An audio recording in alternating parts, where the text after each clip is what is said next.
Muito bem, então, dando sequência aí ao nosso tema sobre a fé raciocinada, nós vamos observar um texto de Kardec, aí publicado na Revista Espírita de setembro de 66, intitulado Crônica de Bruxelas, aonde Kardec ele se refere novamente ao Espiritismo como uma questão, uma doutrina filosófica que toca em todas as questões humanitárias. Esse texto é um texto muito interessante porque ele apresenta, de fato, o Espiritismo, né, como uma doutrina humanitária.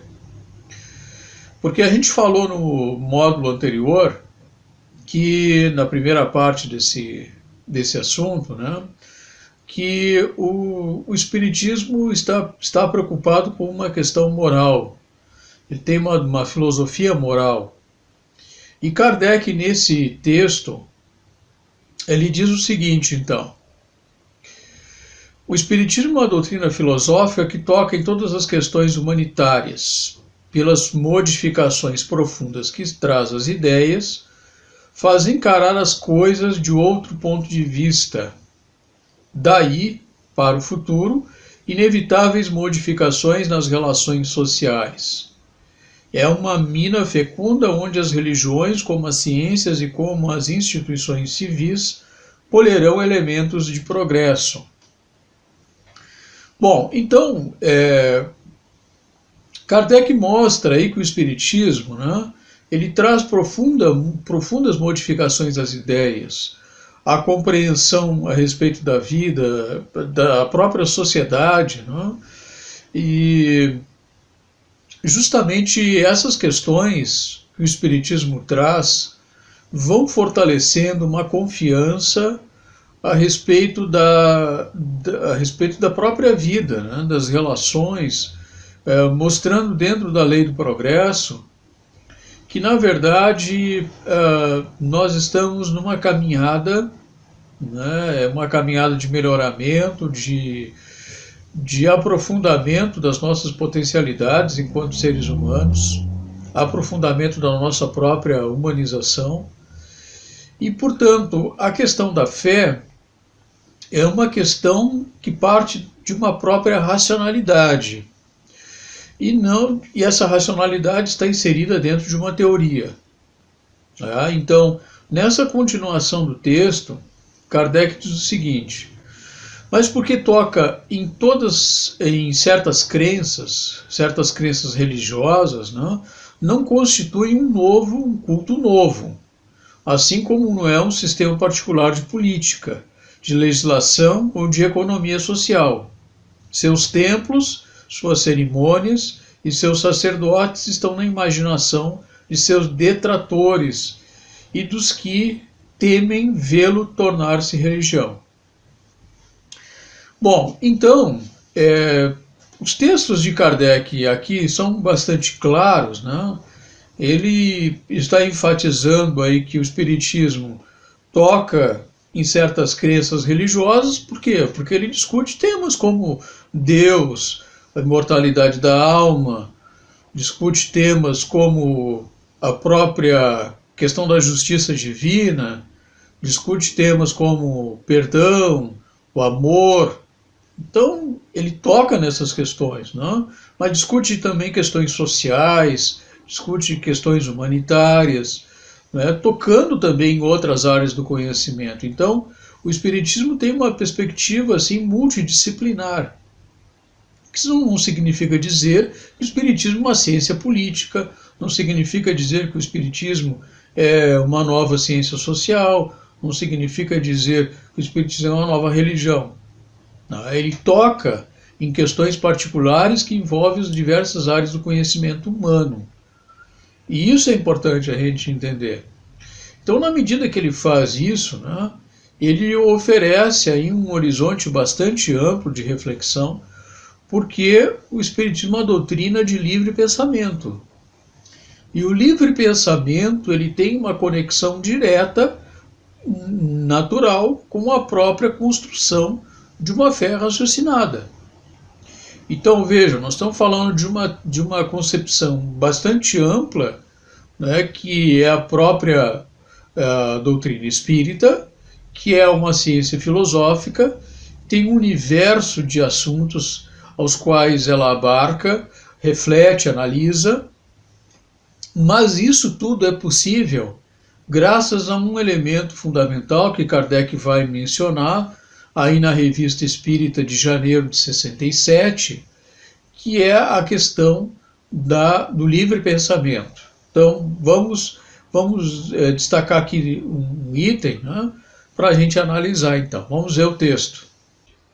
Kardec, então, diz o seguinte: os livres pensadores, nova denominação pela qual se designam os que não se sujeitam à opinião de ninguém em matéria de religião e de espiritualidade, que não se julgam atrelados pelo culto em que o nascimento os colocou sem o seu consentimento, nem obrigados à observação de práticas religiosas quaisquer.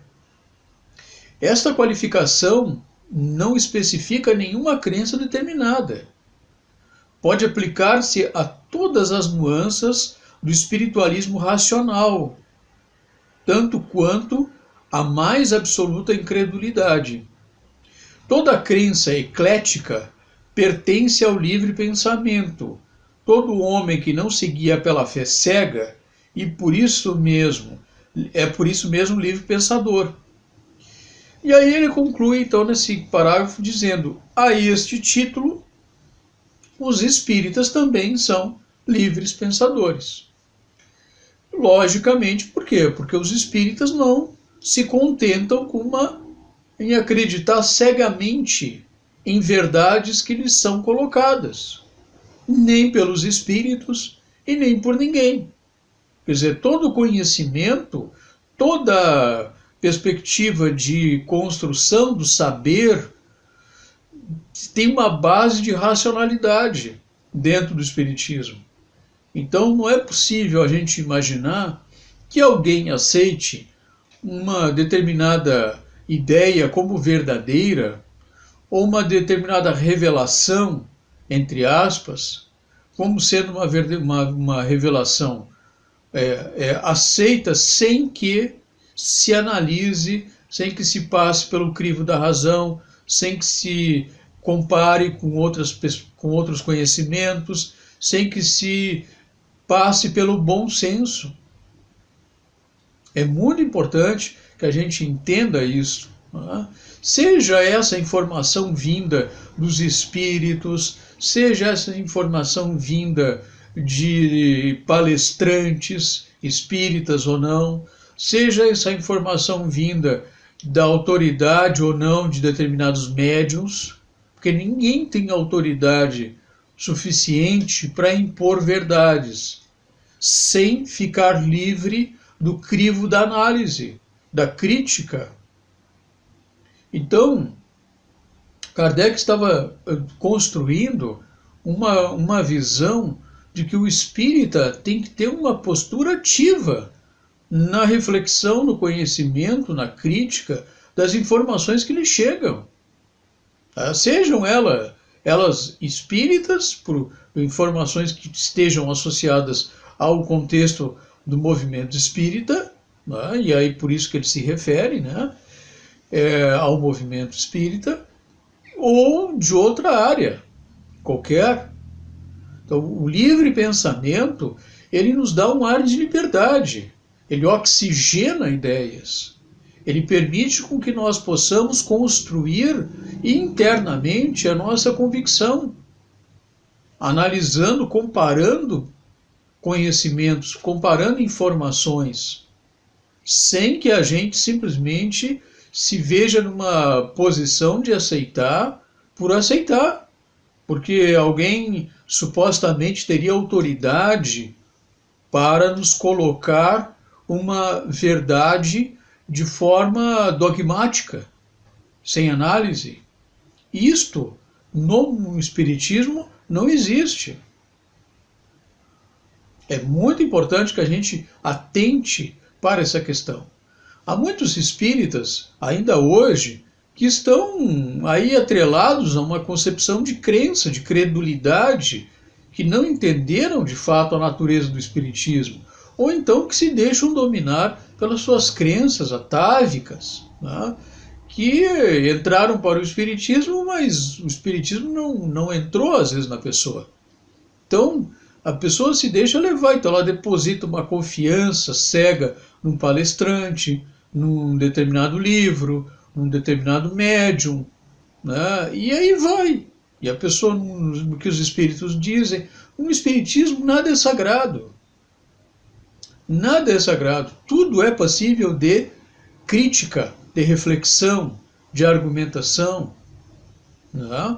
Então, não importa o nome do médium, não importa se o médium tem uma moral ilibada ou não, a questão não é essa.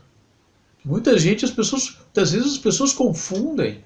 Ah, mas eu não posso questionar o médium porque aquele médium, um médium bom, caridoso, mas não é isso que se discute.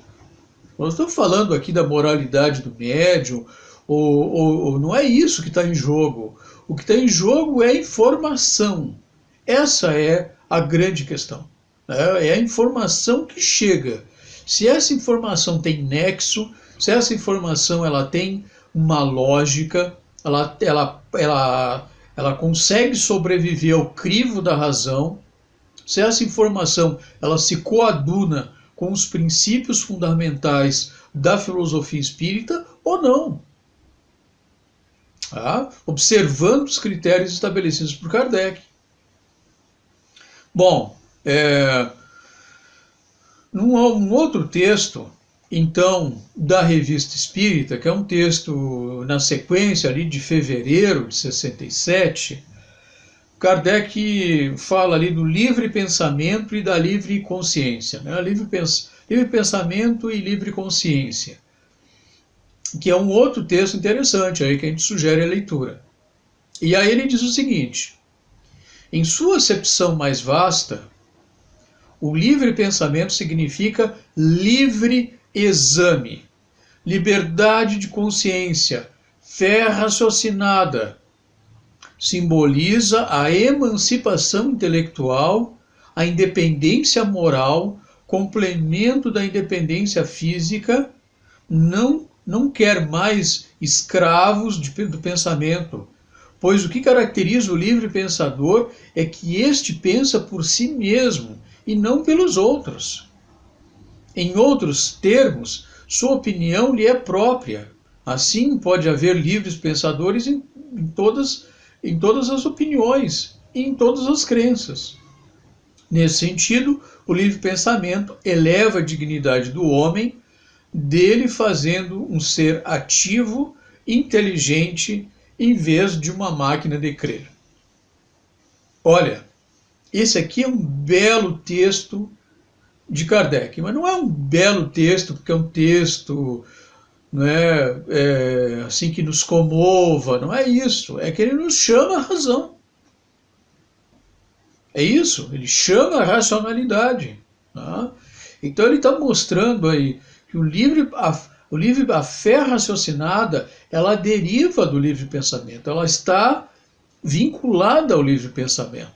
Tá? Se simboliza, vejam bem o que ele usa, simboliza a emancipação intelectual, ou seja, imoral.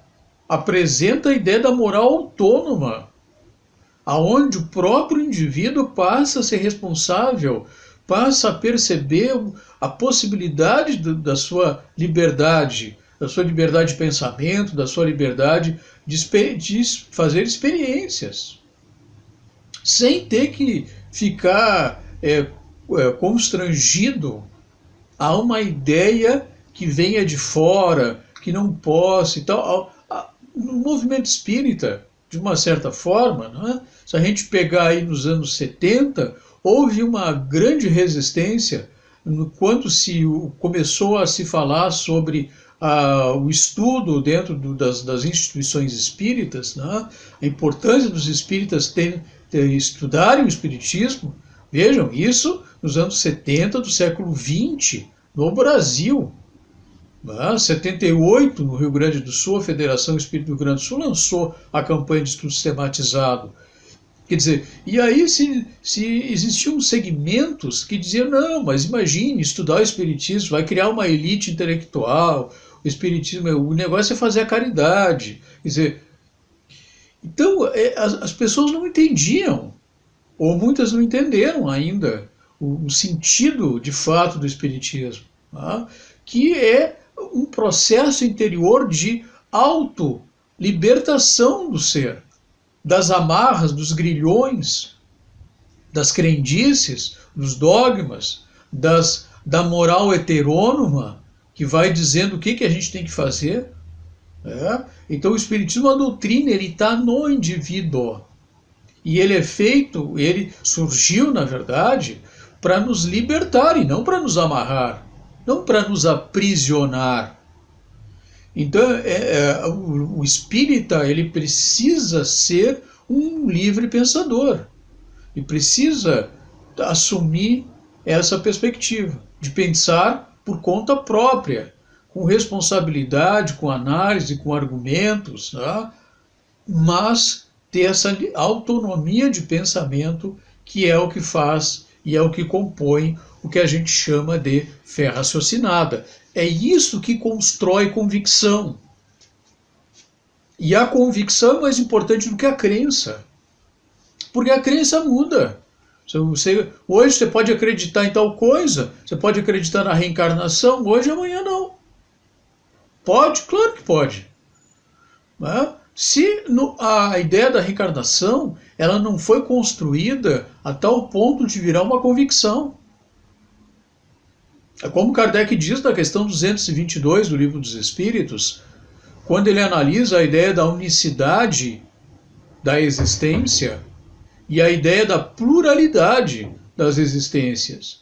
E ele diz, olha, eu não aceitei a ideia da reencarnação simplesmente porque os espíritos disseram que a reencarnação é um fato. Eu aceitei quando eles trouxeram a ideia, mas eu me detive à reflexão. Então comecei a examinar a ideia da unicidade da existência e a ideia da pluralidade. O que uma e o que outra traziam, quais os limites de uma, quais os limites de outra, quais as possibilidades de uma, quais as possibilidades de outra, e fazendo essa análise comparativa, diz Kardec, eu cheguei à conclusão que a ideia da pluralidade é a mais lógica, é a que tem mais capacidade de explicar as questões que sem ela são inexplicáveis.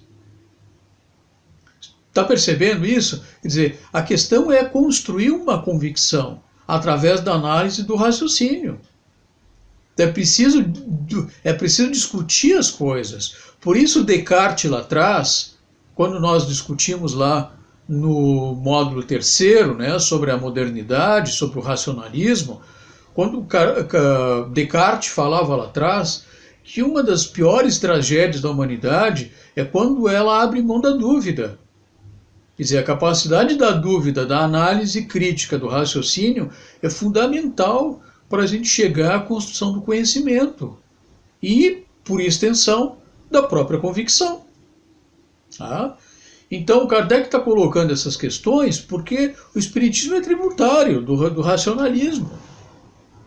Então, toda a natureza da doutrina espírita, nós estamos aqui refletindo exclusivamente sobre os textos de Kardec, basicamente, ela nos dá essa concepção.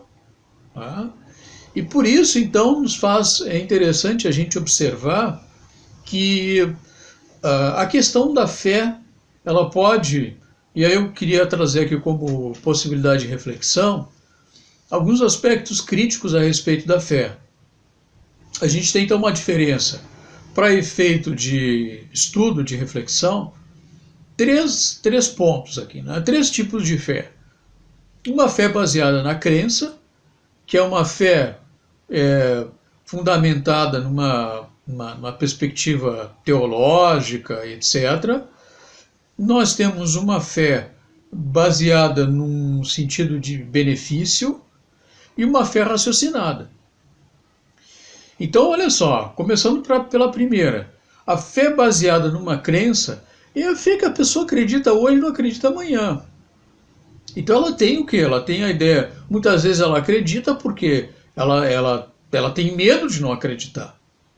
Ela ainda há um elemento aí inconsciente do medo, medo teológico.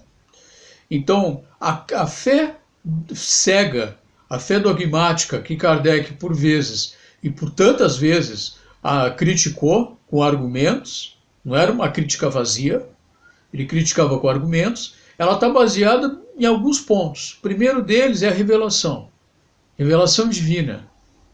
Então, houve uma revelação de Deus aos homens, seja através das escrituras, seja através das religiões, dos profetas, enfim. Tá? E a partir daí, tu precisa aceitar, porque senão vem o temor, né? O sentimento do medo. O temor, ele conspira, ele vai, de certa forma, gerar uma ideia de submissão. Porque a fé está vinculada a isso, uma submissão. Ser submisso, ser obediente àquela revelação. Não é algo para ser questionado, é para ser aceito. Né? Então, portanto, existe uma revelação, parte-se de uma revelação, tem um elemento de temor que estimula uma concepção de submissão, né? E disto gera o quê? Gera uma fidelidade. Essa ideia de fidelidade, aliança. Né? Então é isso, isso tem uma concepção bíblica. Lá atrás, no Abraão, né? Quando ouve a palavra de Deus, né? E aí, a partir daí, então, Deus diz para ele, pega o teu filho, leva até uma montanha, né? E para te provar que tu acredita em mim, tu vai fazer o sacrifício do próprio filho. E aí Abraão pega um seu servo, pega um filho pequeno, leva até a montanha, chega lá, sobe a montanha, organiza lá uma espécie de um púlpito, tal, né? E ali coloca o menino amarrado. E aí quando ele vai colocar fogo no menino para matá-lo, para justificar a sua fé, imagine isso. Aí Deus diz para ele, não precisa, que agora eu sei que de fato tu tem fé em mim. Ora, isso é um mito, né? É um mito, é uma coisa infantil. Né? Aí Abraão substitui o menino por uma ovelha, um animal ali. Quer dizer, isso é uma coisa infantil, é um mito, é uma mitologia. Mas isso termina, se construiu um arquétipo, um imaginário em cima disso, tá? Ou com base nisso. Então é uma visão teísta. O teísmo é uma concepção de Deus, desse Deus humanizado, desse Deus antropomórfico, né, com essa forma humanizada, com esses qualificativos humanos, Deus que precisa, que ele não é poderoso o suficiente para saber se o sujeito tem ou não tem fé, ou ele precisa da fé de alguém, né, para de fato, ou que alguém faça um sacrifício para mostrar para ele que tem fé nele. Quer dizer, isso é uma coisa, um tipo de raciocínio bastante infantil, até ingênuo, né? Então, essa concepção teísta desse Deus que pune, se tu não fizer o que ele quer, um Deus que castiga, né? Isso é incrível isso. Mas ainda faz parte da mentalidade humana, esse tipo de coisa, né? Então isso é uma fé baseada em crença, assim, eu faço porque se eu não fizer, aquilo que Kardec diz, às vezes vem dentro da própria família. O sujeito já nasceu dentro de uma família que acreditava naquilo e ele termina acreditando quase como uma herança familiar, né? Então, isso é uma questão. Bom, mas se a pessoa pensa assim, tudo bem, né? Não tem problema nenhum, cada um tem a liberdade para pensar e para aceitar o que quiser. Quer dizer, não cabe aos espíritas tentar tirar aquela pessoa que assim age, que assim pensa, da sua forma de pensar. É preciso respeitar isso. Tá? Então essa é uma questão. A segunda forma de fé, então nós temos aí uma fé dogmática, né? Que é essa primeira baseada em crença, no teísmo. Uma segunda forma é aquilo que o professor Deolinda Amorim, num belo texto que ele escreve no livro Análises Espíritas, que ele fala, no capítulo 4 desse livro, ele fala sobre fé e convicção. Então vale a pena procurar esse livro, dar uma lida aí no capítulo 4, Fé e Convicção. Deolinda Amorim foi um grande intelectual espírita, né? Um grande intelectual espírita também, criador do Instituto de Cultura Espírita Brasil, quer dizer, um sujeito que era muito bem preparado, né? Professor de direito, criminalista, enfim, era um sujeito muito bem preparado. Né? Pois bem, o que nos interessa então? O Deolinda Amorim, nesse texto aí, ele fala sobre a fé circunstanciada no meio espírita. E ele diz o seguinte, ou que muitas vezes faz parte da mentalidade das pessoas que chegam à instituição espírita.